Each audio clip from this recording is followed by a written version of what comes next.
Merci à tous et à toutes d'être présents et présentes. Donc nous allons commencer ce festival avec la rencontre avec Monsieur Arnaud Bertina, écrivain, qui nous fait l'honneur d'être là, d'être l'invité de la semaine. Ça va être la rencontre la plus longue et on espère qu'elle va beaucoup vous marquer. Commençons sans plus tarder. Merci.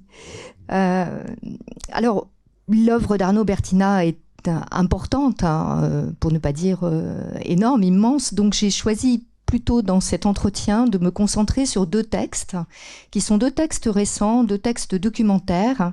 L'un qui porte sur la condition des prostituées au Congo, de très très jeunes femmes, et qui s'intitule L'âge de la première passe. Et un autre texte qui porte sur la grève des ouvriers de l'usine GMS et la tragédie industrielle qui est la fermeture de cette usine et la manière dont Arnaud Bertina a accompagné, a vécu avec ces personnes pendant quelques mois et pu mesurer ainsi leur détresse et la situation. Alors, la première question qui vient à l'esprit en lisant ces deux textes, c'est peut-être celle-ci. Et là, je vous cite, un livre naît souvent de l'effroi que l'on ressent à voir la vie négligée ou humiliée. Est-ce que c'est cela qui vous a conduit au Congo, dans l'usine de la souterraine en cours de liquidation, cette indifférence à la vie, cette solitude des gens que vous interrogez, pourquoi le Congo et pourquoi la souterraine ? Bonjour, merci beaucoup de m'inviter cette année. Je suis très touché et qu'on fasse cette place-là à mon travail. Oui, je crois que, c'est en multipliant les séjours au Congo et puis en Creuse, parce que les deux livres se sont un petit peu chevauchés dans le temps. Il m'a semblé que ça pouvait peut-être être une sorte de définition un petit peu ouverte de la littérature, parce que j'ai retrouvé beaucoup de traces dans les livres des autres, dans des livres même des siècles précédents, etc. J'ai trouvé beaucoup de traces de cet effroi devant les conditions faites à la vie. Donc c'est une définition ouverte. Pourquoi ? Parce que ça évite le piège de la question de l'engagement.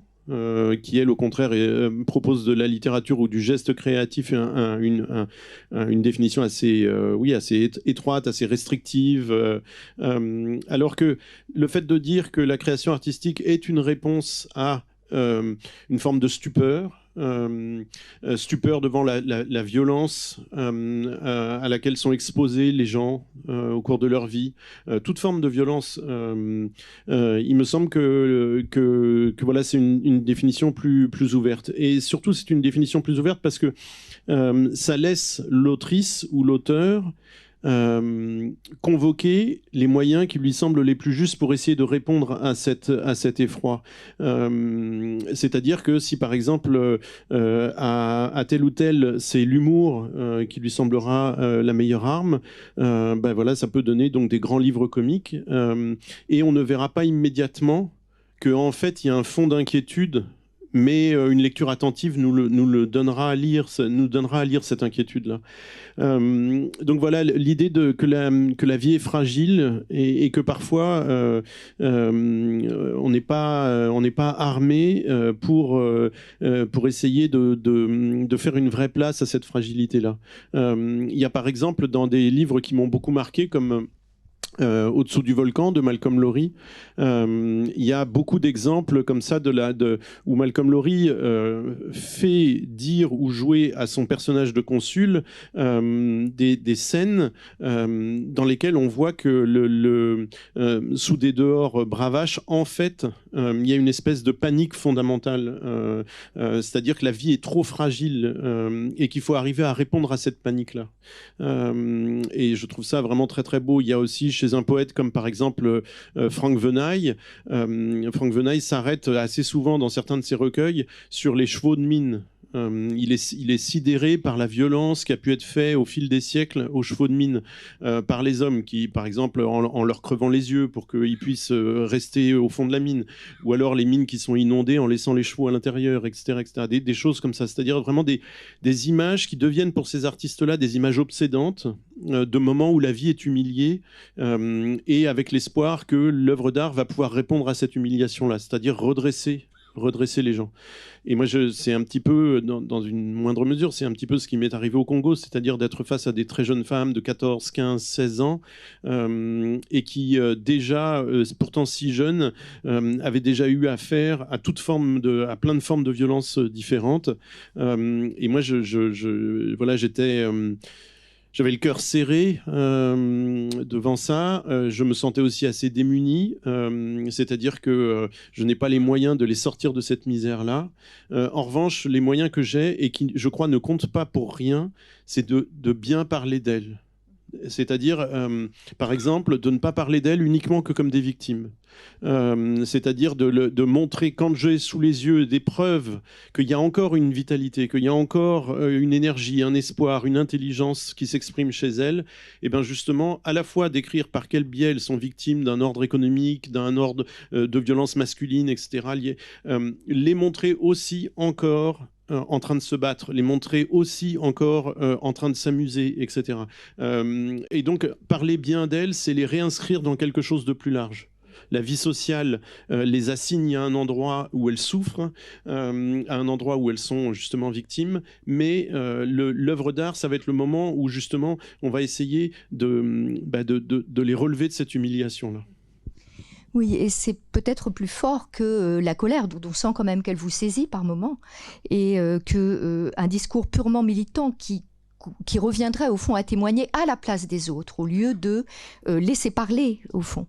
Et dans ce livre sur les prostituées du Congo, il y a un parti pris d'écriture, me semble-t-il, comme dans l'autre d'ailleurs, qui consiste à donner la parole et à refuser font parfois une forme de lyrisme ou une forme de facilité de l'écriture qui consisterait à écraser cette parole des autres par l'autorité de la parole de l'écrivain. Notamment, les faire parler, c'est aussi utiliser leurs expressions, parler, leur donner en quelque sorte la parole. Et là, j'ai un exemple de ceci, c'est l'expression qu'elles utilisent pour parler de la prostitution, qui peut nous paraître étrange à nous occidentaux, mais au fond, est-ce que c'est pas encore rabattre sur nos propres valeurs, finalement, un discours qui est le discours de l'autre et qui a du sens en lui-même. C'est cette expression de faire la vie. Et j'aurais aimé que vous la commentiez à la fois librement et puis peut-être en lisant un extrait de votre texte qui l'évoque. Au cours des premiers jours passés dans la cour du centre Asie, au milieu de ces filles, à échanger avec les infirmières, les éducateurs, l'assistant social, je vais souvent entendre cette expression « faire la vie ». Est-ce un congolisme ? Les premières fois, je ne pose pas la question, car la proximité avec « faire sa vie » ou « faire la fête » me donne l'impression d'en comprendre le sens. Ou « vivre sa vie » ou « partir à l'aventure » ou « faire la noce ». J'étais loin du compte, cela signifie se prostituer. Plus tard, j'apprendrai que le sens de l'expression est un peu plus large, qu'il en vient même à englober les formules que je connaissais, faire la fête par exemple. J'étais loin du compte ? Pas certain. Jean-Luc Godard tourne Vivre sa vie en 1962. Il y a Anna Karina, elle joue le rôle d'une jeune femme approchant la trentaine, peut-être moins. Ballottée par la vie dans le Paris des années 60, elle en vient à se prostituer. Les prises de vue sont de Raoul Coutard. Dès qu'on connaît le sujet de son film, le titre de Godard change de couleur et il devient terrible. N'importe quel spectateur rétorquera que ce n'est pas une vie ou que ça ne peut pas être sa vie, au sens de l'émancipation individuelle, cette absence aux autres et à soi-même. Basculer dans la prostitution reviendrait à vivre sa vie ? La liberté change de visage. Ta vie, cette charge, ce boulet à tirer jusqu'à la fin, cette potion à boire jusqu'à la lie. De manière sinistre, faire la vie fusionne avec vivre sa vie. Le mot vie contamine le verbe faire. La vie, ce virus. J'aurais donc pu deviner tout seul, ou soupçonner une entourloupe narquoise. Faire la vie, c'est faire l'amour. Laideur du verbe imposé par la langue française, si c'est pour parler de désir et de jouissance. Laideur du verbe, si c'est pour parler de cette vie qui devrait surgir et non se construire comme des Legos ou des Caplas. En fait, je reviens sur ce que tu disais. L'écriture et toute la création artistique en général, ça ne peut pas être un endroit où on va gagner en pouvoir sur les autres. C'est impossible. C'est-à-dire que quand je suis face à ces jeunes femmes et qu'elles acceptent de me parler, qu'elles me font une place, je ne peux pas derrière récupérer ces anecdotes, ces récits de vie, etc.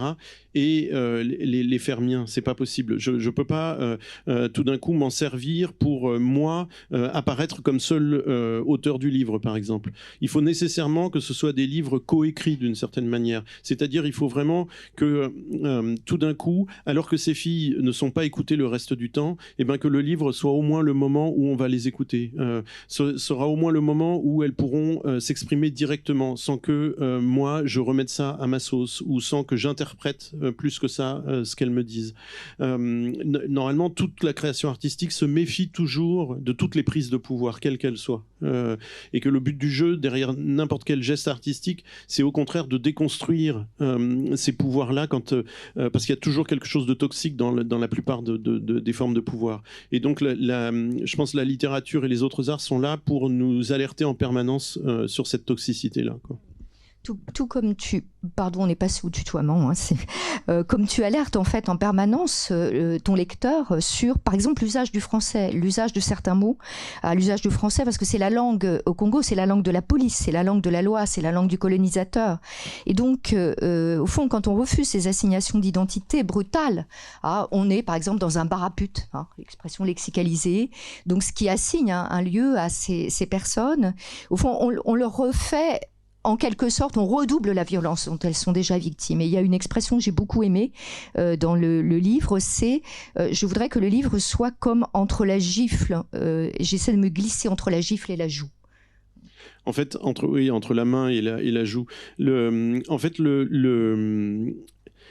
C'est un livre qui ne porte pas tant que ça sur la question de la prostitution. Pourquoi ? D'abord parce que, en premier, c'est pas ça que les filles avaient envie de me raconter. Je me suis rendu compte au fil des séjours que ce qui revenait systématiquement, c'était plutôt leur histoire familiale. Et ça, c'était pas un problème parce que je voulais pas faire un livre sur la prostitution. Je sais même pas si au départ je voulais faire un livre. Donc il y avait quelque chose de très ouvert. Mais en fait, le vrai sujet qui m'est apparu, c'est la question de la langue. C'est-à-dire, comment est-ce qu'elle me parle, dans quelle langue elle me parle. Donc en l'occurrence, elle me parlait en français puisque le Congolais le Congo dans la sphère francophone, elles naissent toutes bilingues, c'est-à-dire elles ont le français très très rapidement et puis elles ont au minimum une des 3 autres grandes langues du Congo, le Lari, le Kituba ou le Lingala. Des fois elles sont trilingues, mais là où je pensais que ça allait permettre une communication facile entre elle et moi, puisqu'il y avait cette langue en commun, eh bien, je faisais preuve de naïveté en pensant ça, puisque évidemment, elle ne parle pas le même français que moi. Et en disant ça, je pense pas à une forme de créole, je dis pas ça, mais puisque la France coloniale a transmis la langue française aux Congolais et aux Congolaises, obligatoirement, elle l'a transmise de manière intéressée et tordue. Et donc, par exemple, ce que j'ai compris au fil des séjours, c'est qu'elles n'ont pas du tout le vocabulaire de l'intime en français. Et donc, par exemple, quand je leur demandais mais est-ce que ce jour-là, quand tu as compris ça, est-ce que tu étais triste ? Est-ce que tu étais déprimé ? Est-ce que tu étais désespéré ? Ça, c'est des nuances que le colonisateur n'avait absolument pas besoin de transmettre aux colonisés. Ou alors, par exemple, ce qu'on me racontait, c'est l'expression de la négation, qui est en fait assez mal utilisée là-bas, parce que justement, enfin, d'une certaine manière, ils n'avaient pas la marge de manœuvre pour dire non, pour refuser, pour expliquer pourquoi ils refusaient, etc., etc. Et donc, je me suis rendu compte que là, il y avait quelque chose, un sujet qui me passionnait, parce que cette question de la langue était une façon d'entrer très concrètement dans leur situation de vie, etc. Et évidemment, si je me pose la question de la langue, et si je ne cherche pas à prendre le pouvoir sur ces jeunes femmes, je dois immédiatement me poser des questions sur ma propre langue française. Comment est-ce que je la parle ? Avec quelles intentions ? Et donc, quand j'écris dans les premières pages bar à pute, je dois immédiatement m'arrêter et me demander pourquoi est-ce que je trouve ça cool de marquer bar à pute ? Pourquoi est-ce que le mot me plaît à l'oreille ? Et en fait, il me plaît à l'oreille à cause de toute une littérature, il me plaît à l'oreille à cause de tout un cinéma, etc., etc. Et à ce moment-là, je me dis, mais non, mais ok, c'est plaisant à l'oreille. J'ai l'impression tout d'un coup de m'inscrire dans une sorte d'histoire, histoire littéraire, histoire des représentations, etc. J'ai l'impression de donner un tour un peu malfrat, un peu marin qui a vécu dans tous les ports, etc. à mon livre.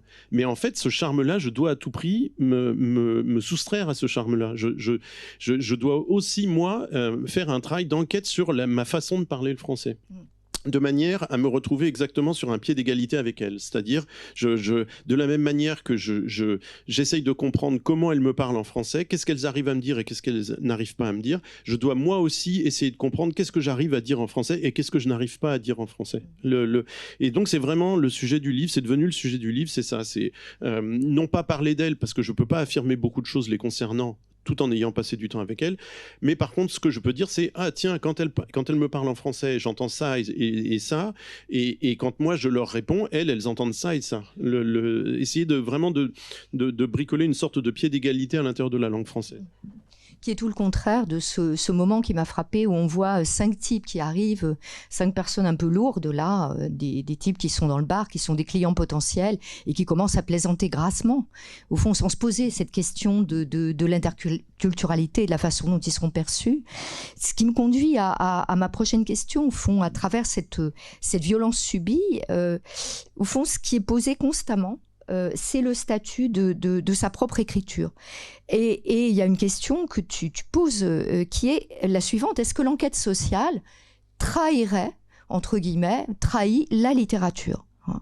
Et tu y réponds, en fait, je trouve, dans un extrait qui, au fond, reprend un peu toutes les réflexions qu'on vient de faire.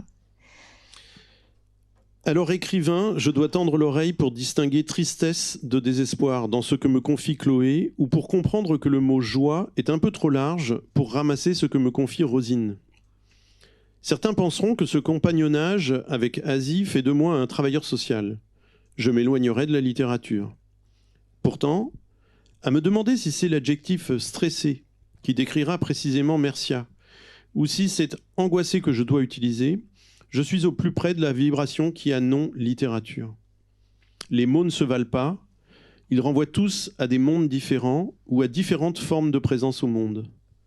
Le stress concerne la peau, c'est l'électricité produite par le frottement du monde sur mes vêtements ou ma peau nue. L'angoisse, c'est bien après, bien au-delà. La peau peut l'ignorer, ne pas être au courant. Un exemple. Parce qu'il n'y a rien que j'aime plus que les convivialités amicales, je passe, à mes propres yeux au moins, pour quelqu'un de vivant. Mon corps et sa façon d'être animé, il rit trop bruyamment par exemple, malgré les demandes que je lui adresse régulièrement, quémandant un soupçon de discrétion, auront masqué efficacement, à mes propres yeux en tout cas, la possibilité d'un désordre fondamental, d'une inquiétude face à la vie. Je dirais que Mercia est angoissée sans être le moins du monde stressée. Je crois qu'elle le sait, comme si, tout en vivant des choses affreuses, elle n'avait pas accédé au sentiment tragique de l'existence. Ça n'est pas une nécessité de fait. Je m'en suis merveilleusement passé jusqu'à mes 35 ans, ou 37 ou 41, et ne me sens pas plus fort d'être plus lucide. La jeunesse est la seule chance. Alors, cette histoire de la violence qui est faite à ces très jeunes femmes, elle est aussi l'histoire d'une violence plus générale qui est celle d'un pays comme le Congo, qui a été le théâtre de nombreuses guerres civiles et qui fait que ce sens de l'individualité, peut-être cette inaptitude à exprimer le plus intime, tout simplement parce que jamais cet intime-là n'a eu sa place. Pour ces jeunes femmes qui ont souvent été dès l'enfance maltraitées. Tu évoques par exemple les recompositions familiales, le fait que souvent les enfants d'un premier lit sont renvoyés ou jetés à la rue. Et bon, jetés à la rue, on sait pour une jeune femme malheureusement ce que ça peut être. Hein.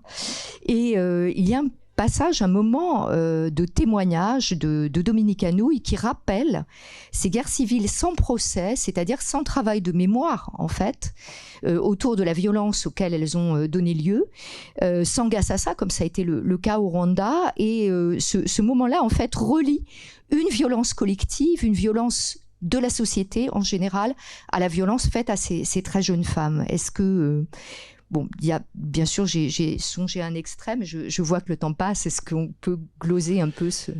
Nommer, on le sait dans les processus judiciaires, le fait d'être désigné victime officiellement par un tribunal, c'est quelque chose d'absolument fondamental. C'est-à-dire que tant qu'on n'est pas désigné victime, tant qu'il n'y a pas quelqu'un qui est désigné coupable, les victimes ne peuvent pas se relever. Donc il y a un pouvoir du mot, un pouvoir du nom incroyable dans ce contexte-là.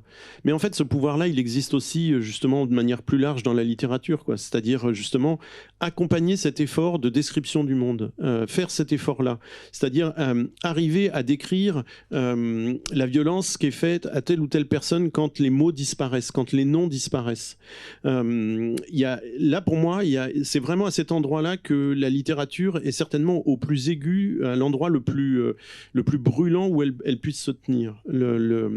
Quand les mots font défaut et quand on décide de suppléer à ce défaut en essayant de les retrouver, ces mots-là, en essayant de nommer enfin les choses.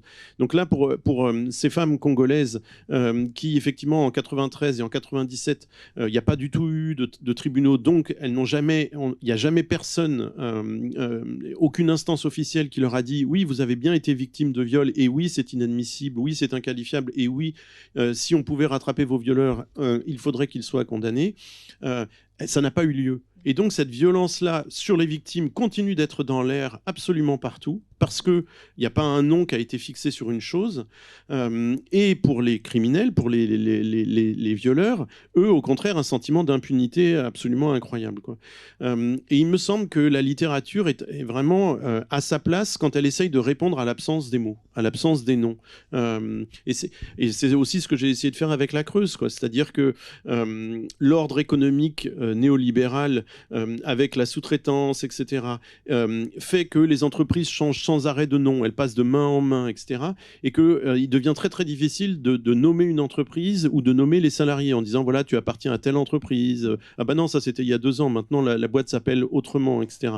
Donc et là aussi il y a un effort qui est fait pour faire disparaître les mots, pour faire disparaître les noms, pour les vider de leur sens, et je crois que, encore une fois, même s'il ne s'agit pas d'un engagement militant, je crois que la littérature est à sa place quand elle essaye au contraire de redonner son vrai sens, comme disait Mallarmé, au mot de la tribu, quoi, au patrimoine commun, à cette langue qui nous permet d'échanger, de nous comprendre. D'essayer de réinvestir ces mots-là que certains essayent de vider complètement de leur sens. Si je peux me permettre d'ajouter par rapport à ces questions de témoignage, de mémoire, notamment de la vie de ces femmes, vous avez dit que c'était important, que le plus grand honneur que vous pouviez leur faire, c'était de les montrer comme elles étaient, pas simplement de leur vulnérabilité.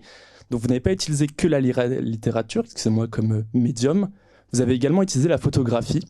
Et sur le mur, donc à votre droite, nous avons une exposition qui est tirée des photographies, des clichés que vous avez pris lors de cette expérience au Congo et qui fait écho au livre que vous avez coécrit, donc Faire la vie.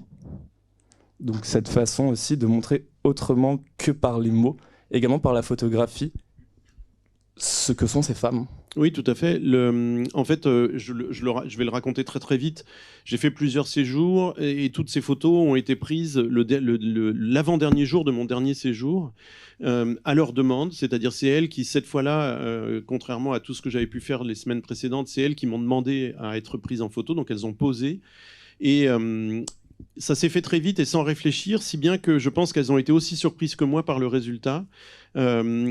Elles se sont vues très belles sur ces images-là, et de fait, elles le sont toutes. Là, c'est qu'une petite sélection. Et il y avait ce truc incroyable du mur blanc derrière, qui est un réflexe tout bête. C'est-à-dire, moi, je prenais le mur blanc pour que justement le corps, les visages, les expressions, les vêtements se détachent bien, etc., qu'il n'y ait pas quelque chose qui vienne perturber. Et en fait, ça ressemblait tellement à la page blanche qu'il leur reste à écrire, quoi. C'est-à-dire que dans tous les entretiens que j'avais faits, on avait parlé de leur passé, et il y avait quelque chose qui pouvait, pour certaines d'entre elles, être trop douloureux, justement, de revenir sur les violences qui leur avaient été faites. Et que là, dans la photo, tout d'un coup, on était en train d'indiquer un futur, quoi, d'indiquer une page blanche à remplir. Et donc, je pense qu'elles l'ont compris aussi vite que moi, ou peut-être même encore plus vite que moi. Et c'est ça qui a fait de cette journée et de ces images quelque chose de spécial. Parce que de manière très intéressante, pendant 3 ans avant, je passais mon temps à les photographier. Et il n'y a aucune de ces photos-là qui se retrouve dans le livre. Ce sont toutes des photos nulles, tout le temps. Mais ce jour-là, il s'est passé quelque chose de très particulier qui a à voir avec la confiance qu'elle me faisait, etc. Elle savait que mon regard n'était pas un regard déplacé, n'était pas un regard où je les érotisais comme peuvent le faire les clients, etc.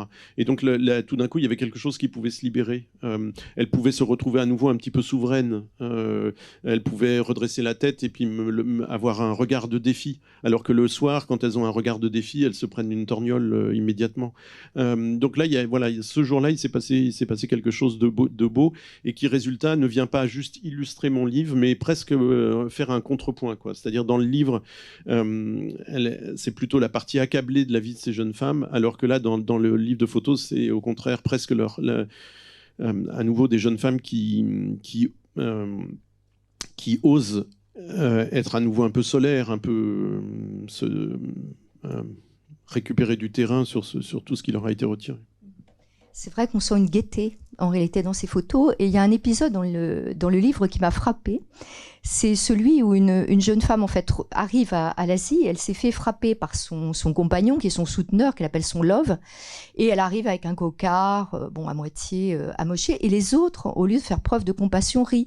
Et on sent à un moment donné la colère, et il y a cette réflexion finalement, si je montre ma colère, je projette mes valeurs d'occidentale, et je choque en réalité. Donc il faut toujours tenir compte d'un contexte qui est tellement différent, parce que montrer de la gaieté, c'est peut-être aussi encourager cette femme qui, de toute façon, dans l'immédiat, en tout cas, ne quittera pas cet homme qui la frappe. Il faut l'aider à vivre, tout simplement.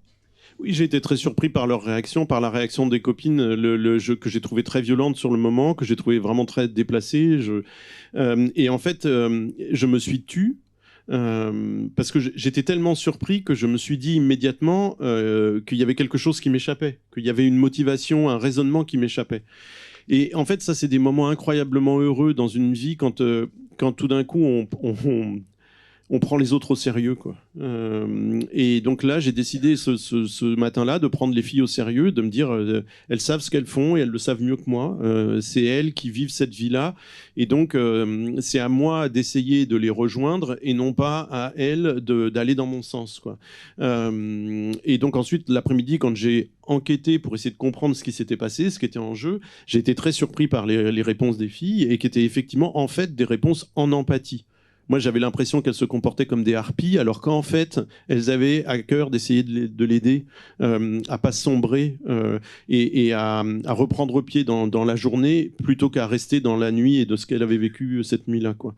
Et ça, en fait, donc c'est une sorte je me suis rendu compte en écrivant ce livre que la question de l'universalisme français était une question qui était complètement hors de mon regard jusque-là. Et en fait, j'ai compris que ces séjours au Congo m'amenaient à interroger cette question-là. C'est-à-dire, est-ce qu'on vit vraiment la même chose sous toutes les latitudes? Est-ce que vraiment il faudrait qu'on pense tous pareil? Est-ce qu'il faudrait que cette baffe qu'elle a reçue ait la même valeur qu'une baffe en France? Non, c'est plus compliqué. Et je continue, je creuse ce truc-là dans l'écriture, c'est-à-dire que considérer qu'une jeune fille de 14 ans qui a arrêté ses études à 10 ou 12 ans, qui est dans une mouise colossale, qui dort dehors, qui a peut-être déjà un enfant, 2 enfants, considérer qu'elle sait mieux que moi ce qui est bon pour elle.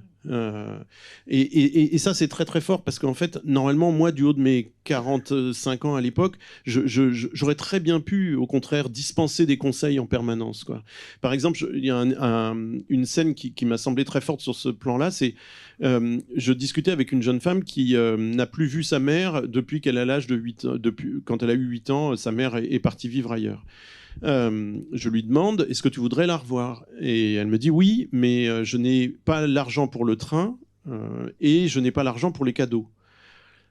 si on avait été en Europe, j'aurais immédiatement répondu à la jeune européenne, j'aurais dit, mais oublie l'argent des cadeaux, trouve déjà l'argent du train, et ce sera déjà magnifique. C'est-à-dire ta mère sera heureuse, ou enfin bref, en tout cas, il se passera quelque chose. Mais sauf qu'en fait, je me suis tue, là encore, comprenant que si elle me dit ça, c'est qu'il est impossible au Congo qu'un enfant se pointe devant son père ou sa mère sans cadeau. C'est comme ça, c'est-à-dire que le statut des parents au Congo n'est pas le même qu'en France. Il n'est pas moins bien, il n'est pas pire, il est juste autre. Et donc, je peux absolument pas lui donner ce conseil-là. Si je lui donne ce conseil-là en pensant que j'ai raison, et en pensant que parce que je suis européen, le monde entier devrait réagir de la même manière, et ben en fait, je l'envoie au casse-pipe. C'est-à-dire que sa mère est capable, voyant sa fille arriver sans cadeau, sa mère est capable de refuser de la recevoir, par exemple. Ce qui serait pour la jeune femme une catastrophe, mais foudroyante, quoi. Une deuxième fois repoussée, une deuxième fois rejetée, une deuxième fois abandonnée. Et là, je serais responsable de ça, quoi. Ce serait pas cette femme, ce serait bien moi, quoi. Donc voilà, prendre au sérieux toutes les formes de vie, prendre au sérieux toutes les personnes, quel que soit leur parcours de vie, supposer toujours qu'il y a de l'intelligence derrière. Mais justement, est-ce que le livre ne serait pas une tentative de considération de l'autre dans sa réalité, sans essayer d'apporter le moins possible votre jugement sur les croyances que vous pouvez avoir? Parce que là, vous parlez des cadeaux, mais il y avait aussi tout ce qui était le rapport à la sorcellerie, où il y a vraiment eu un décalage culturel incroyable. Exactement, c'est exactement ça. Donc, et vous avez raison avec la sorcellerie, par exemple. Je fais un premier séjour où il n'est jamais question de la sorcellerie, il n'y a jamais question des esprits, etc. Deuxième séjour, 3 mois plus tard, je reviens et c'est seulement à la toute fin du deuxième séjour, alors que donc il s'agit d'une jeune femme qui s'appelle Nancy, avec qui d'emblée j'ai beaucoup parlé, parce que d'emblée elle a décidé qu'elle pouvait me faire confiance, je sais pas quoi. Donc elle m'a pendant le premier mois du premier séjour et le deuxième mois du second séjour, c'est elle qui m'a aidé à décrypter beaucoup de choses, qui m'a appris beaucoup de trucs. Donc il y avait une complicité, en plus elle est très drôle, très vive, c'était assez fantastique. Et j'avais pu mesurer au fil des 2 mois que Nancy est une fille vive et intelligente, quoi.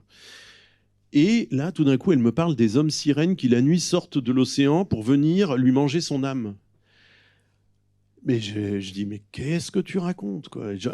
Pareil, je me le garde pour moi. Mais vraiment, sur le moment, je dis, oh là, moi qui te considérais maligne, etc., là, oh là là, qu'est-ce que tu racontes? Sauf que oui, c'est exactement la même chose. Pourquoi est-ce que... alors oui, c'est un peu trop spectaculaire, cet exemple-là donné par Nancy des hommes sirènes qui sortent de l'océan pour lui manger son âme. Mais en même temps, elle me raconte une scène dans une voiture avec des hommes qui allaient s'avérer ultra violents. Pourquoi est-ce que sa lecture de cette violence-là, pourquoi est-ce que sa lecture ne serait pas la bonne? Moi, je vais faire, en européen, je vais faire une lecture très rationnelle de la chose. Je vais dire, non, elle est juste tombée sur 2 criminels, ils sortaient pas de l'océan, c'était juste des salopards et qui lui ont fait violence parce qu'ils éprouvent leur pouvoir sur plus faibles. Mais en fait... pourquoi est-ce que mon récit serait plus pertinent que le sien? Et qu'est-ce que ça change en fait au bout du compte? En fait, au bout du compte, ça change une chose que je trouve assez passionnante, c'est que tout d'un coup, la description du monde n'est plus du tout la même, quoi. Et alors, la grande différence entre les deux, c'est que toutes les parties du monde en Afrique centrale, quand il y a comme ça une tentative de description du monde, des rapports entre les gens, de la présence des esprits, etc., le monde est 100 fois plus habité que le nôtre. Et ça, moi, je trouve ça absolument fascinant. Et donc, pareil, alors je me suis pas lancé dans une enquête sur la sorcellerie, c'est beaucoup trop compliqué, ça suppose un temps infini, etc. Et puis, il y a plein d'anthropologues pour faire ça et tout. Mais par contre, j'étais heureux de finir le livre sur ces questions-là pour vraiment montrer jusqu'où j'avais envie de pousser le curseur, quoi. C'est-à-dire de dire... en fait, non seulement je me rends compte qu'elles sont hyper intelligentes et que c'est la plupart du temps, c'est elles qui ont raison, mais en fait, j'ai envie de le pousser jusque-là aussi. Rien ne me dit que sur les 2 chaises qui sont libres là, il n'y a pas des esprits. Non, mais pour de vrai. Alors, vous avez l'impression que vous me voyez sans obstacle, mais c'est parce que c'est des esprits. Mais il y a peut-être quelqu'un. Ouais. Merci. Alors, cette intelligence des gens, ou cette intelligence haute, cette manière autre de percevoir le monde, on la retrouve aussi dans le livre « Ceux qui supportent », dans cette manière de s'emparer au fond de son propre destin au moment même où on essaie de fermer cette usine, de mettre les gens à la porte, de les jeter littéralement à la rue. Alors, tout d'abord, le lieu La Creuse, je crois que Mélie souhaitait en dire un mot de la Creuse, cette diagonale du vide, où précisément les médias ne mettent jamais les pieds. Ouais, parce que je viens de cette région, donc à 3/4 de la Creuse, et nous, vraiment, c'est donc la diagonale du vide, où il n'y a plus du tout tout ce qui est soins médicaux ou même les industries. Et que ce combat-là, justement, il est vachement important, ne serait-ce que pour l'attractivité du territoire. Et moi, j'ai vraiment l'impression que avec les puissants qui sont tous situés au même endroit, ils saisissent pas les enjeux justement d'un tel combat sur les régions aux alentours. Et c'est comme s'il y avait une connivence de tous les puissants, là que ce soit l'État, mais aussi les grandes entreprises, justement où ça allait faire une dévalorisation, puis même une sous-représentation en fin de compte dans les médias. Et c'est là où justement la littérature, est-ce que vous pensez qu'elle est là pour venir surreprésenter afin d'apporter une équilibre? D'abord, je vais vous répondre, mais d'abord une chose pour faire la transition entre le Congo et la Creuse, parce que là, c'est un peu violent le passage de l'un à l'autre. Mais il se trouve que justement, le Congo m'a rendu la Creuse possible. C'est-à-dire que le Congo marque vraiment dans mon parcours à moi c'est un seuil. Jusque-là, à chaque fois que je devais faire des entretiens, rencontrer des gens, etc., je faisais ça vraiment à contre-cœur. J'avais pas envie, j'étais pas à l'aise, j'étais pressé de rentrer chez moi. Voilà. Au Congo, l'intérêt, c'est que j'étais coincé, c'est-à-dire qu'une fois que j'étais sur place, j'étais là. L'ONG savait que j'étais là pour ça, donc je passais vraiment mes journées intégralement là. J'ai pas du tout fait de tourisme, etc. Et ben, j'ai appris à écouter. J'ai appris à recueillir la parole de quelqu'un, j'ai appris à être précautionneux et très scrupuleux avec la parole de quelqu'un, c'est-à-dire à me dire bah non mais elle l'a dit comme ça, je peux pas transformer trop sa phrase, en fait, ou si je la transforme, il faut vraiment que je fasse attention à la façon que je vais avoir de la transformer. S'il n'y avait pas eu le Congo, eh ben j'aurais sans doute pas été capable de faire ce travail d'écoute en Creuse avec ces ouvriers-là. Alors que voilà, évidemment, le gap culturel est moins fort, c'est-à-dire qu'il y a moins de différence entre ces ouvriers creusois et moi qu'avec les filles du Congo. Mais voilà, l'un m'a permis l'autre, et je trouve ça je trouve ça très décolonial de dire que c'est grâce au Congo que j'ai pu entendre et comprendre les Creusois. Ensuite, vous dites, voilà, est-ce que c'est pour répondre à cette sous-représentation de territoires un peu perdus de la République ou d'ouvriers, c'est-à-dire de gens qui sont méprisés, snobés par les puissants? Oui, en quelque sorte. Alors, c'est résumé un petit peu vite, mais en quelque sorte, c'est-à-dire que qu'est-ce qui se passe? Je les rencontre. Je les trouve incroyablement pertinents, intéressants. Ils m'apprennent beaucoup de choses. Donc je suis très enthousiaste. Je me mets à leur service. Je me dis ok, je vais raconter votre histoire. Je vais essayer de la transporter dans le milieu culturel, le milieu littéraire, de manière à ce que vous gagniez en audience, quoi, d'une certaine manière. Mais il n'y a pas que ça, il n'y a pas que cet élan positif, il y a aussi un élan négatif, c'est-à-dire que ce sont aussi les années où, comme ils se battent, des politiques se mettent à parler très mal d'eux, mais des phrases incroyables. Par exemple, le président de la République a dit d'eux qu'ils étaient des fouteurs de bordel. Au moment où il dit ça, en 2017, je suis en train de parler avec eux sur la proposition de loi qu'ils ont écrite en utilisant leur temps de chômage. Ils ont écrit une proposition de loi qu'ils ont ensuite, pendant 2 ans, 3 ans, essayé de porter à l'Assemblée nationale. Pardon, mais c'est pas exactement ma définition du fouteur de bordel. Je veux dire, un fouteur de bordel, stricto sensu, c'est pas quelqu'un qui écrit un projet de loi, quoi. C'est pas quelqu'un c'est quelqu'un qui met le feu à une préfecture, par exemple. Mais pas. Et donc, j'ai à la fois envie de me mettre à leur service parce que je vois que ce sont des belles personnes valeureuses, pertinentes, etc. Et j'ai aussi envie de répondre à ces mots-là, quoi. J'ai envie de faire une contre-description. Ils sont décrits comme ça par certaines personnes, et ben moi je vais juste dire bah tiens, moi c'est bizarre parce que les mêmes personnes je les ai sous les yeux et c'est pas ça. J'ai d'autres adjectifs à mettre, j'ai un autre élan à décrire, etc. Donc voilà, il y avait cette double motivation, en sachant que pour moi le véritable enjeu c'était d'abord l'élan positif, c'est-à-dire j'ai pas fait une lettre, j'ai pas fait une adresse à Emmanuel Macron, je m'en fiche d'Emmanuel Macron. Ce que je veux c'est montrer à quel point ces gens-là sont intéressants et par certains côtés vraiment magnifiques. Et précisément, en fait, le livre commence par la description de parcours individuels. Et je trouve, entre autres, remarquable le parcours de Stéphane. Voilà, le texte est peut-être un petit peu long, donc bon, à voir si on le lit intégralement. Voilà, je te laisse arbitrer. C'est pas simple de couper. C'est pas simple, oui, de couper, c'est un peu. Pourquoi donc Stéphane Le Dormant, qui a une petite cinquantaine et qui fait partie de ceux qui ont perdu leur boulot donc, en novembre 2017. Mais au moment où je l'interroge, il n'a pas encore reçu sa lettre de licenciement. Et on reparcourt avec lui toute sa vie professionnelle. Pourquoi travailler la nuit quand on sait tout ce que cela détruit à côté, dès qu'on n'est plus synchrone avec sa compagne ou son compagnon, avec ses amis et ses enfants? Parce que la nuit était mieux payée que le jour. Quand t'es intérimaire, t'es précaire comme pas possible.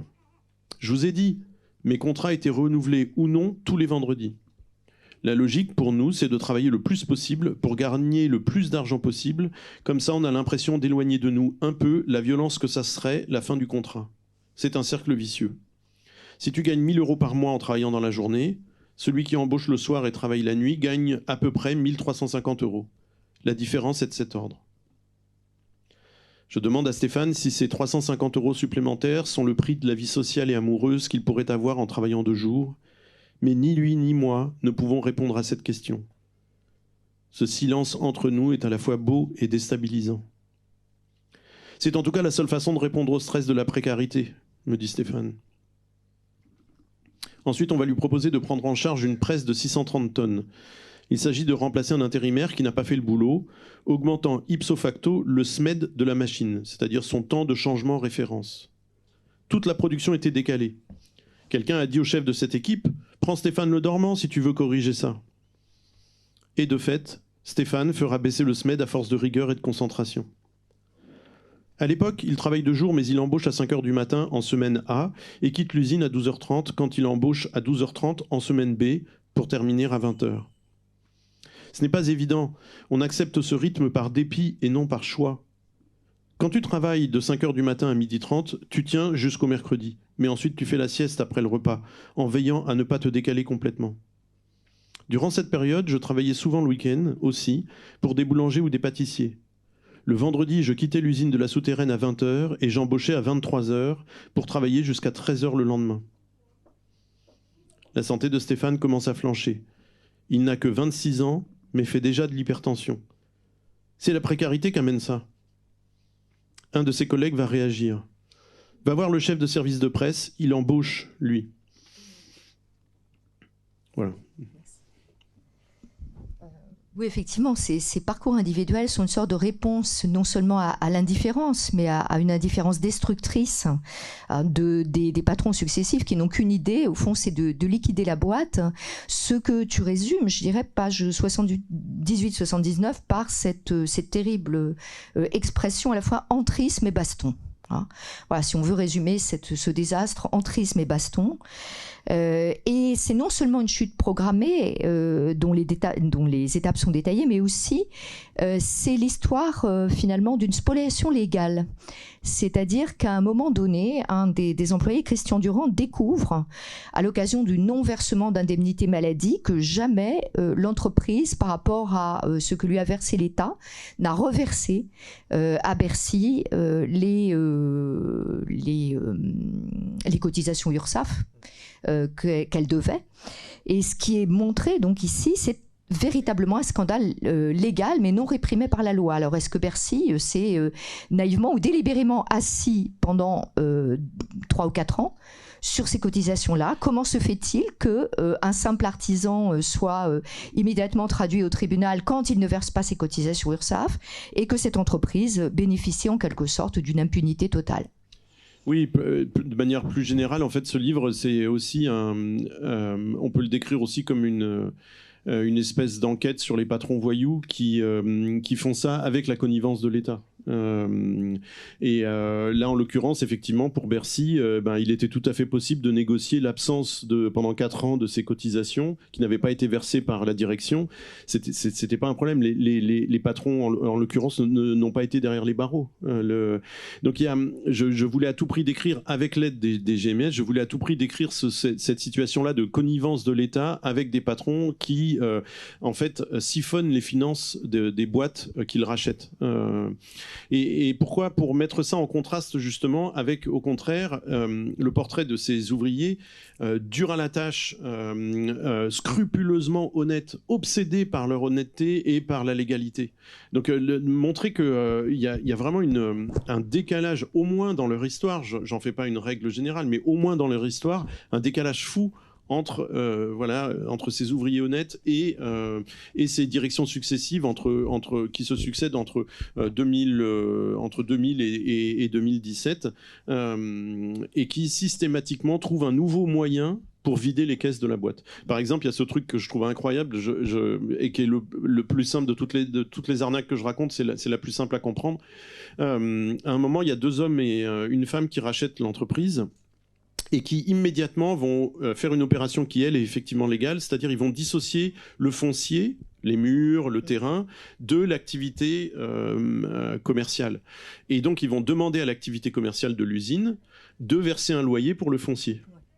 Et donc, ça veut dire que tout d'un coup, dans les comptes de l'entreprise, il faut que cette entreprise, tous les mois, sorte 42 000 € en versement de ce loyer. Mais avant, elle n'avait pas à faire cet effort-là. Donc avant, c'était de l'argent en grande quantité qui était immédiatement mis dans les nouvelles machines, qui était mis dans l'augmentation des salaires pour suivre le coût de la vie, l'augmentation du coût de la vie, etc. etc. Et donc là, tout d'un coup, il n'y a plus rien qui est possible. On ne peut plus acheter de nouvelles machines, on ne peut pas renouveler le stock, etc. On est obligé de parer en permanence au plus pressé. Et donc ça veut dire que 2 ans après, 3 ans après, la boîte, elle vaut plus grand-chose parce que justement, les machines sont trop vieilles, elles sont trop usées, etc. etc. Donc ils ont été en permanence comme ça agressés par des sortes de vautours qui se jetaient sur la bête un peu malade et qui la dépeçaient toujours un petit peu plus donc voilà, là aussi par rapport à des descriptions de ces hommes et de ces femmes qui sont des descriptions violentes et malhonnêtes quand on dit voilà ceux qui ne sont rien, des phrases comme ça qui sont des phrases d'une violence pas possible, ou alors les Gaulois réfractaires. Ben oui, mais il faut quand même regarder pourquoi ils sont réfractaires en fait. Je veux dire, la dernière aide publique touchée par l'entreprise, c'est 8 millions d'euros, c'est un nouveau prêt accordé par Bercy. Cette aide est décidée la même semaine où le fisc, c'est-à-dire l'étage en dessous du même bâtiment, dans le ministère à Bercy, où le fisc lance une enquête fiscale contre les patrons de cette boîte. Mais comment c'est possible en fait? Comment on peut lancer une enquête fiscale quand on lance une enquête fiscale, c'est qu'on a déjà toutes les preuves pour dire qu'il y a vraiment un gros problème, et en même temps prêter aux mêmes personnes 8 millions d'euros sans contrepartie, sans exiger rien, etc. Donc voilà, c'est décrire ces choses-là et à côté décrire les angoisses de ces hommes et de ces femmes qui se retrouvent au chômage et qui veulent continuer quand même à payer leurs impôts et qui veulent continuer quand même d'être utiles à la société, etc. etc. Il y a un décalage qui me semble complètement fou. Et là, j'avais cette chance-là de pas tenir un discours idéologique. C'était que des preuves. C'est-à-dire que le livre donne des tas de chiffres, donne des dates, etc., pour essayer vraiment de montrer que c'est pas une affaire de militants de gauche. Je répète en permanence depuis que le livre a été publié que j'aurais pu être de droite et écrire le même livre. Non, mais je suis vraiment sérieux. Absolument, parce qu'il y a une factualité qui est indiscutable. Enfin bon, et les politiques eux-mêmes, à un moment donné, le savent. Ils ont la trouille. Ils perçoivent bien que ce qu'ils font n'est pas honnête et se réfugient dans la peur ou une espèce de vague mauvaise conscience.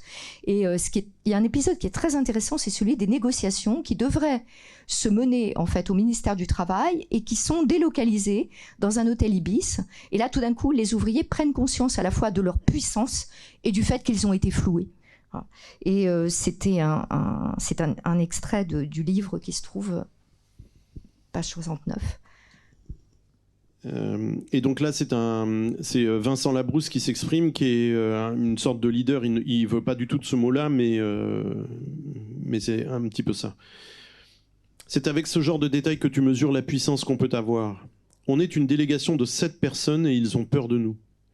Oui, la peur qu'ils ont du peuple, il faut en avoir conscience. Alors, ok, Bruno Le Maire est au-dessus de l'Atlantique à l'heure où je reçois ce texto pour un vol en classe affaires, mais c'est bien nous qui avons le pouvoir. C'est eux qui ont peur de nous. Refuser l'entrée du ministère à des citoyens, dans un lieu pourtant blindé de flics, ils ont tellement peur qu'ils préfèrent privatiser l'Ibis plutôt que de prendre le risque de voir à nouveau des citoyens très ordinaires leur apprendre la vie, à l'endroit même où tout le monde tremble dès qu'ils toussent normalement, où ceux qui tremblent et obtempèrent ne doivent surtout pas découvrir que le roi est nu.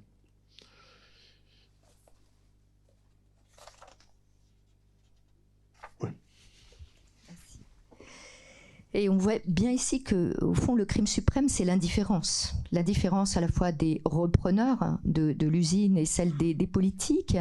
Et face à cela, bon, il y a évidemment l'action, il y a évidemment ce projet de loi qui est un épisode extraordinaire, parce qu'au moment même où on insulte ces personnes, où on dit que ce sont des fouteurs de bazar, ils sont là à tenter de trouver une solution concrète et à se dire, finalement, les externalités négatives du point de vue environnemental que crée l'industrie, aujourd'hui, ces externalités sont punies par la loi. Pourquoi est-ce qu'on ne pourrait pas faire de même pour ce qui concerne les sous-traitants qui, tout à coup, ne sont plus sollicités par de grosses entreprises comme Renault, Peugeot ou d'autres pour ce qui concerne les pièces automobiles, puisque c'est bien ce que fabrique cette usine. Et alors, il y a des moments de colère, il y a des moments d'action, mais il y a aussi des moments de tristesse. Est-ce que c'est compliqué de dire la vulnérabilité de ces gens, de ce milieu qui est un milieu essentiellement masculin quand même s'il y a 2 ou 3 femmes qui prennent la parole dans le texte. Est-ce qu'il y a une forme de pudeur? Comment est-ce que tu as... Non, c'est une affaire de choix. C'est-à-dire, par exemple, vous savez, sur les... D'accord. Okay. C'est une affaire de choix, c'est-à-dire depuis 15 ans, avec toute la désindustrialisation du pays, il y a eu beaucoup de documentaires qui ont été tournés sur des usines qui ferment, beaucoup. Là, j'en ai vu un sur les fonderies du Poitou cette semaine. Il y en a un sur la fermeture du site d'Aulnay, qui était un énorme site de Peugeot. Et à chaque fois, ce sont toujours des défaites.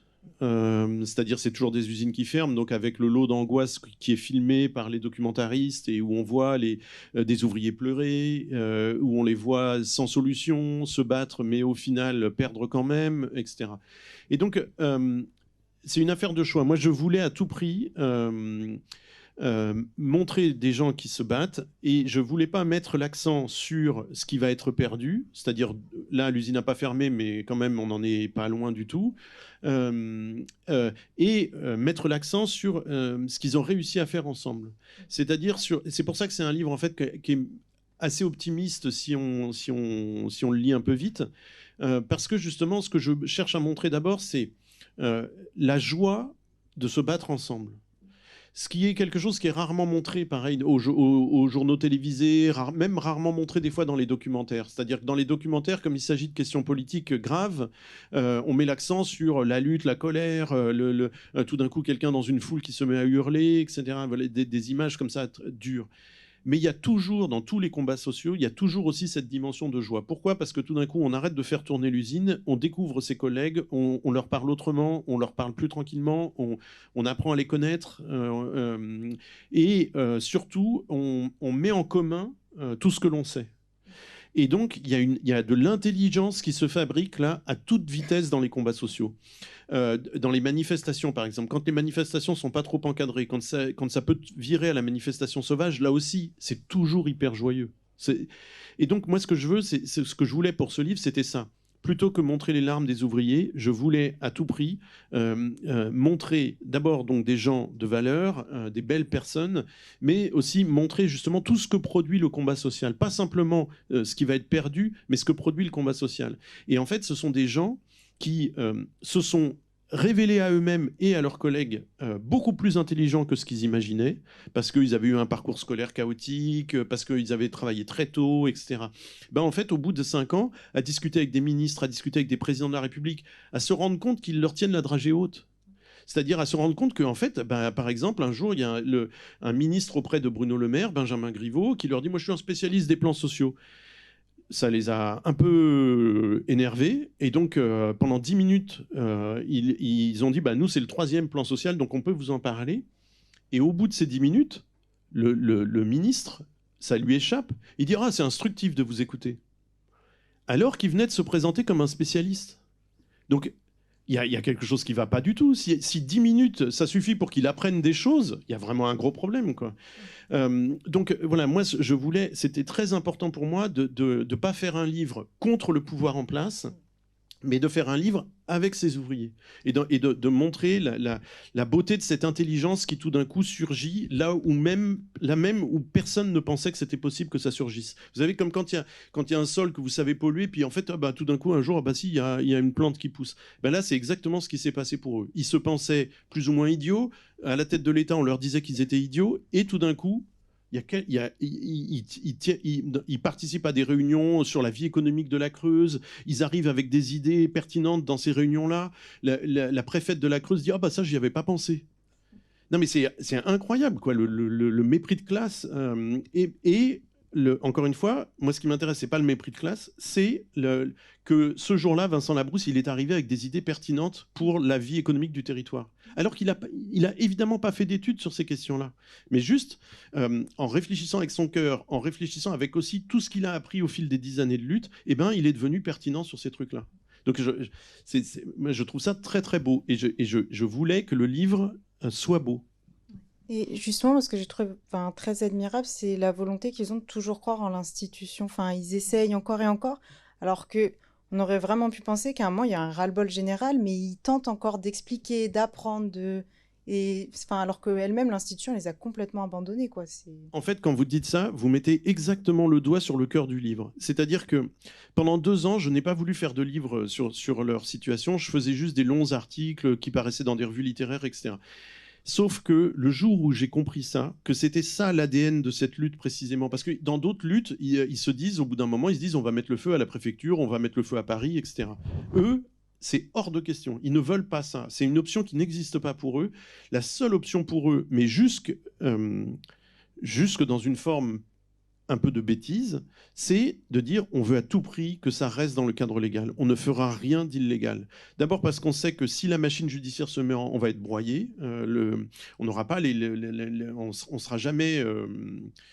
ce sera jamais justifié ce qu'on a fait. Mais c'est surtout que... pourquoi je dis que c'est le cœur du livre? C'est parce que pour moi, là, on a exactement la définition de ce que c'est qu'une tension dramatique. C'est-à-dire... Qu'est-ce que ça veut dire de continuer de respecter un système qui vous malmène, voire qui vous méprise? C'est quand même incroyable. On ne peut pas répondre à cette question-là. Eh bien, eux, c'est ça leur boussole. On sait très bien que l'État est un État plus ou moins bourgeois, et avec des gens qui le dévoient, qui dévoient les valeurs de la démocratie, de la République, etc. Mais on va continuer de respecter et on va continuer de chercher à s'inscrire dans ce truc-là. Donc, au lieu de foutre le feu, on va écrire une proposition de loi.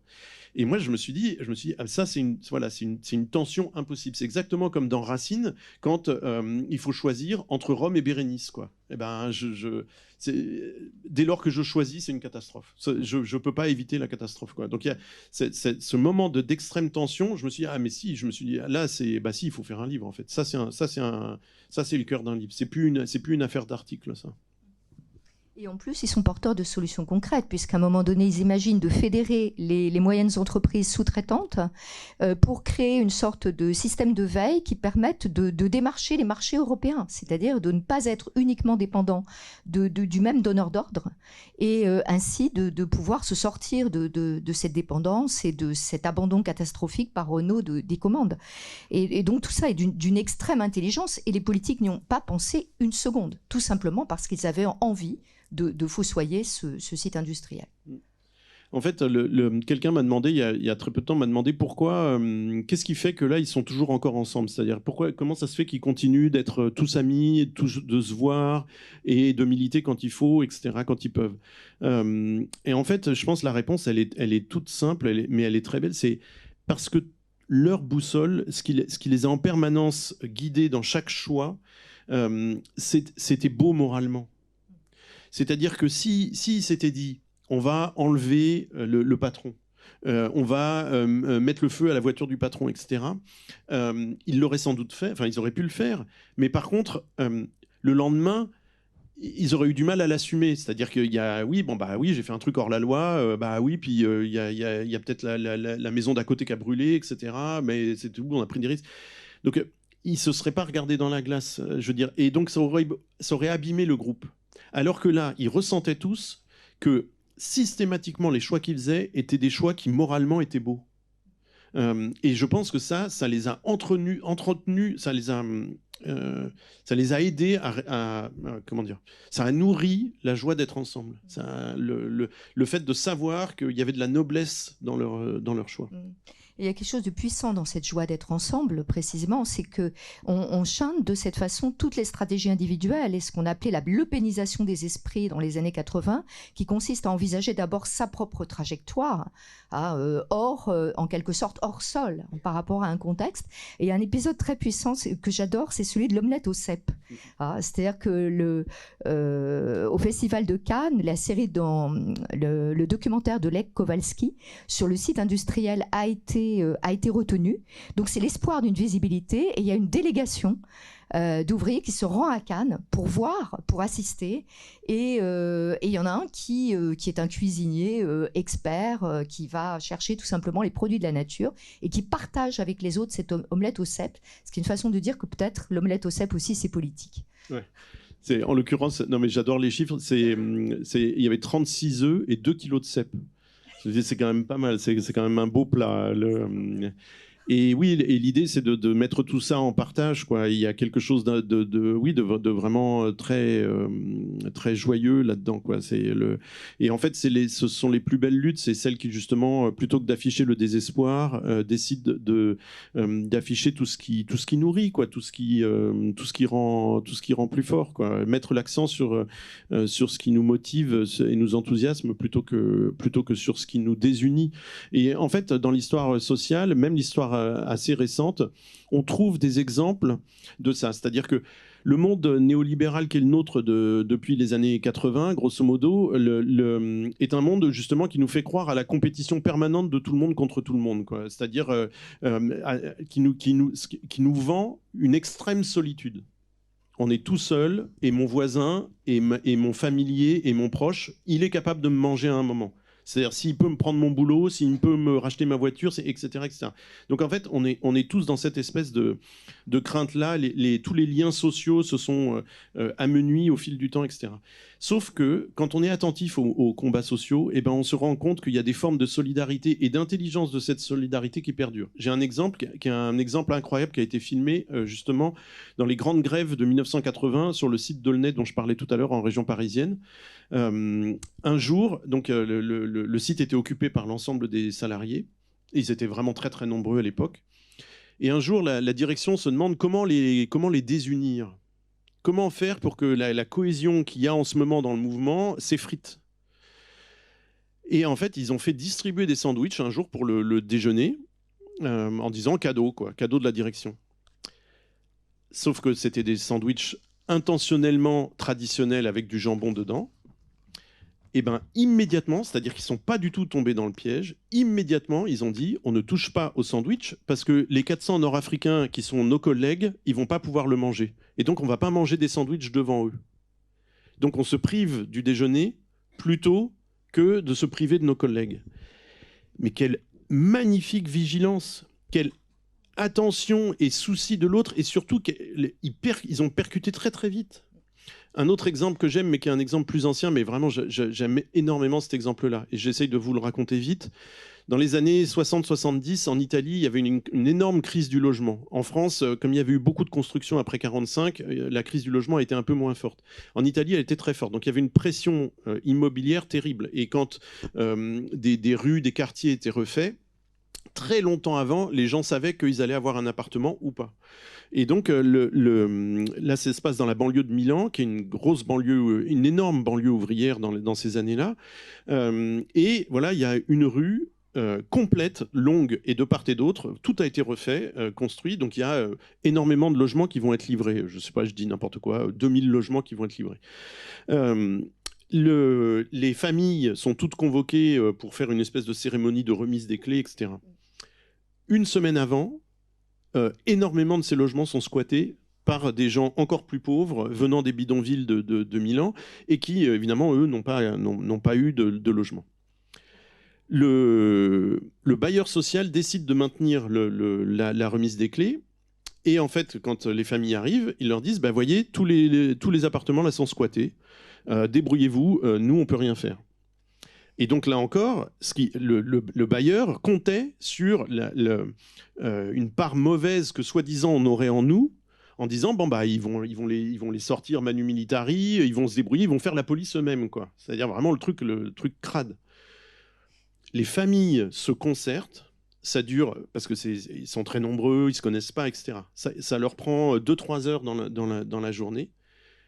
Ils se retournent devant le bailleur et ils disent: on ne rentrera dans les appartements, sous-entendu, on ne commencera à verser les loyers que quand toutes ces familles seront relogées.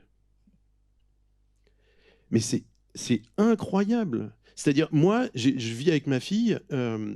Si on me dit, ah, c'est bon, dans 3 ans, tu vas avoir un appartement un peu plus grand, et que j'arrive ce jour-là et que c'est squatté, et que donc, en fait, je me prends peut-être encore 1 an ou 2 ans à attendre, etc., je ne sais pas comment je vais réagir. C'est pas une fatalité, en fait, la guerre de tous contre tous, quoi. C'est pas une fatalité. En fait, c'est une affaire de réflexion et de sens qu'on veut donner à sa vie, quoi. Et en fait, c'est pas vrai qu'on a tous mauvais fond et qu'on est tous capables d'écraser les autres. C'est pas vrai. Il y a trop d'exemples dans l'histoire sociale qui disent le contraire. Et donc c'est important peut-être de porter cette parole à contretemps. Ce sera vraiment peut-être le mot de la fin. Encore un immense merci. Un immense merci aussi à Amélie et Paul, pardon. Et je vais laisser la parole à la salle pour les questions. Je vais passer avec le micro parmi vous, donc si vous avez des questions, n'hésitez pas à lever la main et je vous le transmets.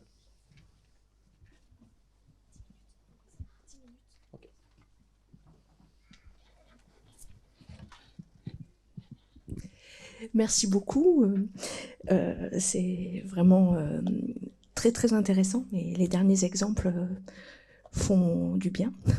Donc moi j'avais une question sur le travail de la langue dans ceux qui trop supportent, puisque voilà, vous en avez bien parlé pour l'autre livre, mais je pense notamment sur l'oralité, la manière dont ça s'efface entre l'instance narratoriale et les témoignages, mais voilà, j'aurais été intéressée par cet aspect. Merci. Alors, j'ai peut-être eu tort.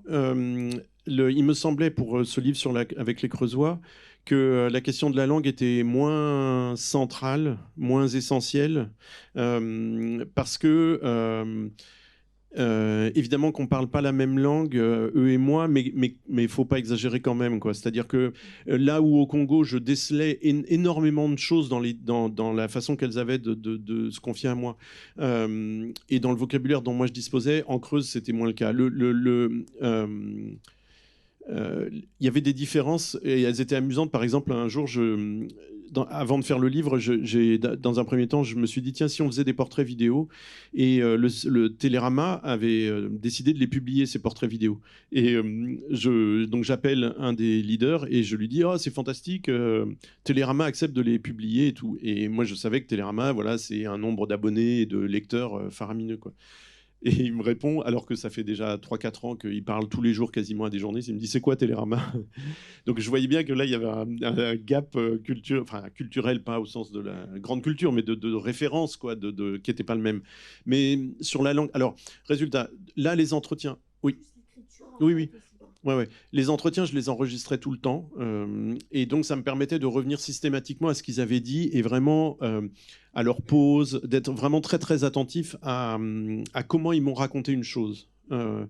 Mais encore une fois, je suis rarement tombé sur des anecdotes sur des différences hyper significatives. Vous voyez, par exemple, au Congo, quand je prenais en note ce que me disaient les filles et que le soir, je l'écrivais à l'hôtel, je voyais bien que je l'écrivais dans un français qui n'était pas du tout celui qu'elles avaient utilisé. Là, en Creuse, c'était pas le cas. Donc, résultat, moi, timbre de voix dans le livre creusois, je m'autorise à écrire de manière très littéraire, mais je ne cherche pas non plus à typer ou à rendre exactement la façon qu'ils ont eu de me parler, parce que ça ne me semble pas très significatif, quoi. Oui, d'accord, des fois j'aurais pu respecter plus l'oralité, et puis des fois j'aurais pu respecter plus les hésitations, mais je trouve pas que ça aurait fait un espèce d'effet de réel, mais pas obligatoirement un effet intéressant. Voilà.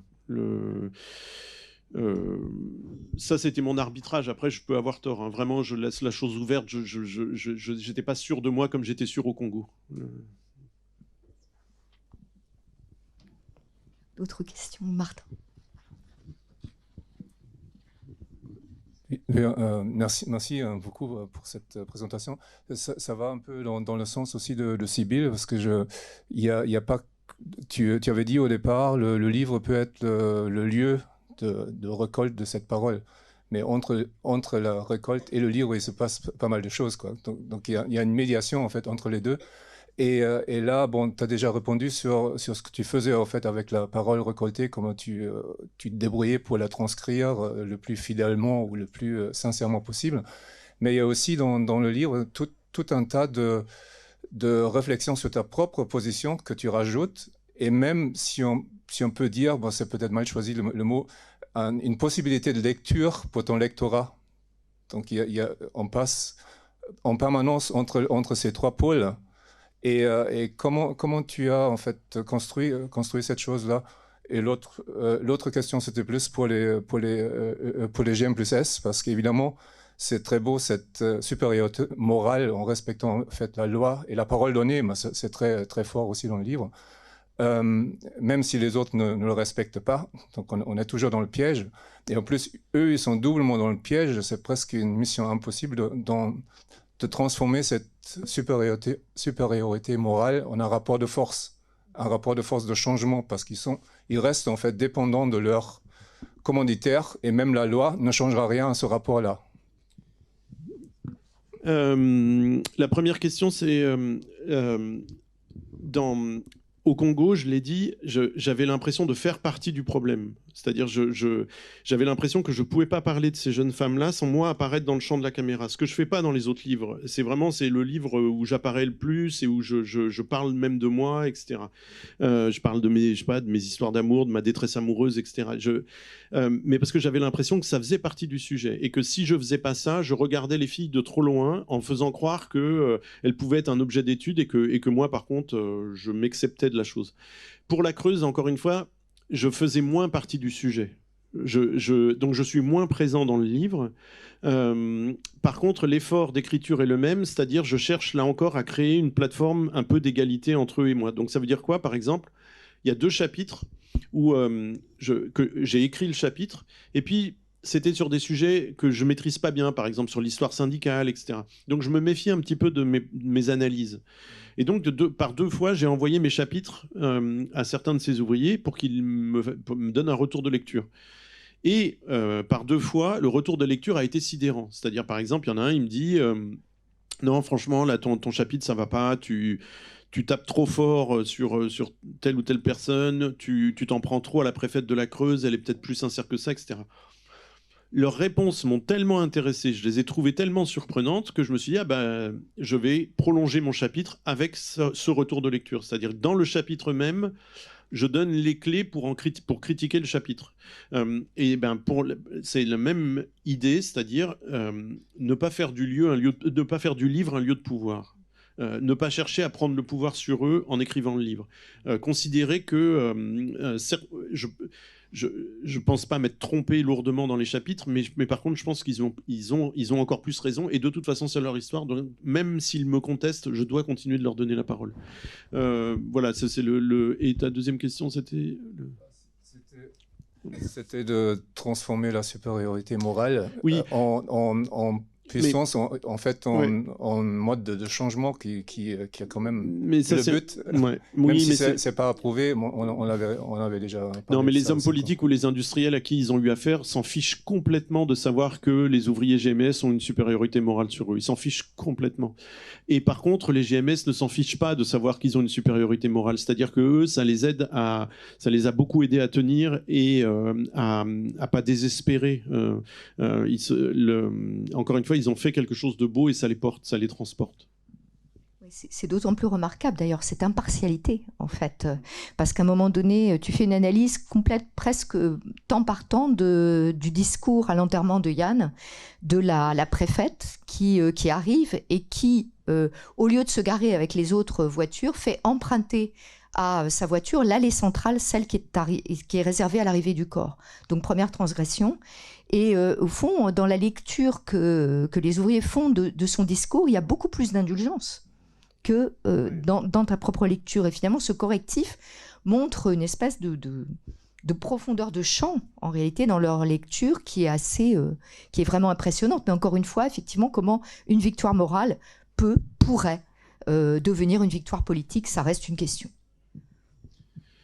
En fait, moi, en faisant ces deux récits documentaires, et surtout le second qui a comme ça une tonalité, si on le lit trop vite, on peut dire une tonalité militante, etc. Je veux quand même que ça s'inscrive dans la littérature. C'est-à-dire que quand je fais ces livres-là, j'ai pas l'impression de faire du journalisme. Pour moi, ça questionne encore la littérature. C'est-à-dire que l'effort que je fais pour faire une description juste de ces personnes-là, une description qui ne serait pas caricaturale, c'est exactement le même effort quand je fais un roman, une fiction. C'est-à-dire, j'essaye aussi de faire que mes personnages ne soient pas caricaturaux. En fait, l'exigence éthique est la même dans une fiction, y compris une fiction très déconnante, que dans des livres comme ça, qui sont absolument sans fiction et qui rapportent des pans de réel, quoi. L'effort d'écriture est exactement le même. On va prendre une dernière question et mettre fin à cette rencontre.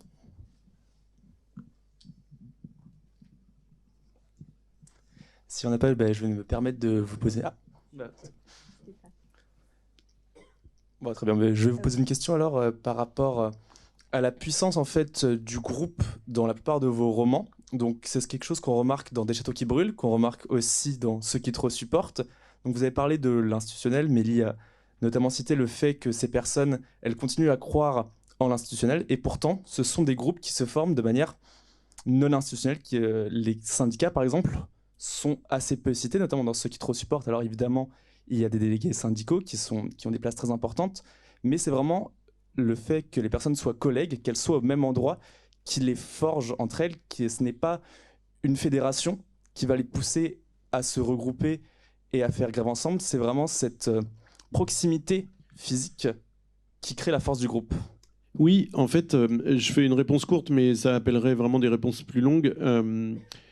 Les partis politiques, les syndicats, s'il y a une chose qu'ils détestent, c'est le côté spontané de certaines révoltes. Ils détestent ça. Les syndicats aussi. Pareil, je vais vous donner un exemple très simple. La proposition de loi rédigée par les GMS, il a fallu 1 an et demi pour qu'elle fasse le parcours prévu à l'intérieur de l'administration de l'Assemblée nationale. C'est-à-dire, pour que, entre le jour où ils l'ont envoyée et le jour où elle a été enregistrée par le bureau de l'Assemblée nationale avec un vrai numéro, etc., pour l'histoire, qu'il a été édité, etc., il s'est écoulé 1 an et demi. Eh bien, croyez-moi, il s'est écoulé 1 an et demi à l'intérieur de la CGT aussi, alors qu'ils sont tous de la CGT. C'est-à-dire que la CGT, au lieu de réagir à toute vitesse en disant « Oh, incroyable, on a des camarades syndiqués qui ont fait une proposition de loi, ça n'arrive pas tous les jours, etc. Vite, précipitons-nous, demandons à passer au journal de 20 heures pour mettre en avant le fait qu'on a des gens comme ça de valeur. » Pas du tout. Pour les punir d'avoir pris cette initiative-là, etc., eh ben, ils ont fait traîner le truc pendant 1 an et demi. Donc moi, c'est là où c'est pas un travail militant. Moi, ce qui m'intéresse, c'est de décrire la vitalité. C'est ça, c'est de traquer la vitalité chez les gens, que ce soit dans le roman ou dans des récits documentaires. Et donc, la vitalité, elle est là. C'est quand n'importe quelle forme d'institution cherche à tout prix à calmer le jeu, à calmer les gens, à faire qu'il y ait moins de vitalité qui s'exprime. Et quand, au contraire, justement, il y a de la vitalité qui s'exprime et qui décide pas en rabattre, de pas se taire, etc. Donc, d'une certaine manière, toutes les discussions politiques dans Des châteaux qui brûlent ou dans Ceux qui trop supportent, on pourrait presque les enlever des deux bouquins, parce que c'est pas ça le vrai cœur du truc. Là, j'en parle et tout parce que ça me motive, mais c'est pas ça le vrai cœur du truc. Le vrai cœur, c'est de décrire, encore une fois, des formes de vitalité et la joie, l'intelligence qui naissent de ces moments-là. Ouais. Arnaud Berthinat, merci beaucoup d'avoir répondu à nos questions, d'avoir participé à cette rencontre. Merci encore à Christine Baron qui avait animé avec brio et également Mélie. Et nous allons passer à l'entretien suivant sans trop tarder. Merci On peut beaucoup. applaudir, s'il vous plaît.